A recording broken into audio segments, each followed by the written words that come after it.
ایک غیر مسلم نے اسلام قبول کیا.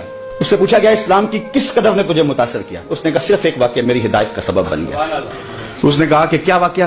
کہا ایک دن مجلس حضور کی لگی تھی، لوگوں کا ہجوم تھا. ایک شخص اٹھ کے کھڑا ہوا، حضور میرا بیٹا کئی دنوں سے گم ہے، مل نہیں رہا، آپ دعا کر دیں مل جائے. تو آقا کریم علیہ السلام قبل اس سے کے ہاتھ اٹھاتے ایک شخص جو باہر دروازے پہ کھڑا تھا اس نے کہا حضور ابھی میں آیا ہوں فلاں باغ سے گزر کے، میں نے بچوں کے ساتھ اس کے بیٹے کو کھیلتا دیکھا فلاں باغ میں. باپ نے سنا کہ میرا بیٹا فلاں باغ میں ہے تو ظاہر اس نے فوراً دوڑ لگا دی.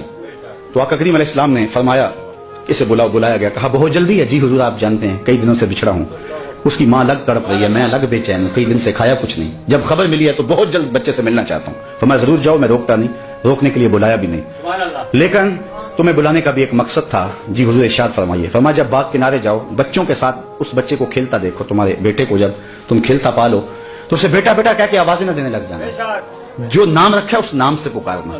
عرض کی حضور میرا بیٹا ہے، اگر بیٹا کہہ کے پکاروں تو حرج بھی کیا ہے؟ فرمایا تم کئی دنوں سے بچھڑے ہو، تمہارے لہجے میں بلا کا رس ہوگا اور تم نہیں جانتے، ہو سکتا ہے کھیلنے والوں میں کوئی یتیم بھی کھیل رہا ہو، اور جب تم اپنے بیٹے کو بیٹا کہہ کے پکارو گے اس کا کلیجہ تڑپ جائے گا، کاش آج میرا باپ ہوتا تو مجھے بھی بیٹا کہہ کے پکارا. تو کہا یہ شوق گھر جا کے پورا کر لینا، یہ شوق گھر جا کے پورا کر لینا، اس کے سامنے اپنے بیٹے کو بھی بیٹا کہہ کے نہیں پکارنا. یہ اسلام کا دیا ہوا دین ہے. غریب کے سامنے اپنی دولت کی نمائش نہیں کرنی، بیوہ کے سامنے اپنی بیوی سے پیار نہیں کرنا، بلکہ میرے حضور نے یہاں تک ارشاد فرمایا اپنے گوشت کی خوشبو سے غریب ہمسائے کو تکلیف نہیں دینی. یا تو تھوڑا سا پانی زیادہ ڈال لو اور شوربے کی ایک پیالی ہمسایوں کے گھر بھی بھیج دو.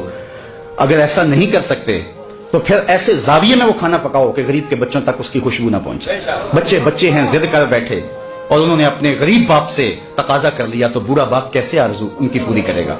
وہ کیا کسی نے کہا تھا نا، اسی ڈر سے وہ بچوں کو دوپہر میں سلا دیتی ہے گلی میں پھر کھلونے بیچنے والا نہ آ جائے.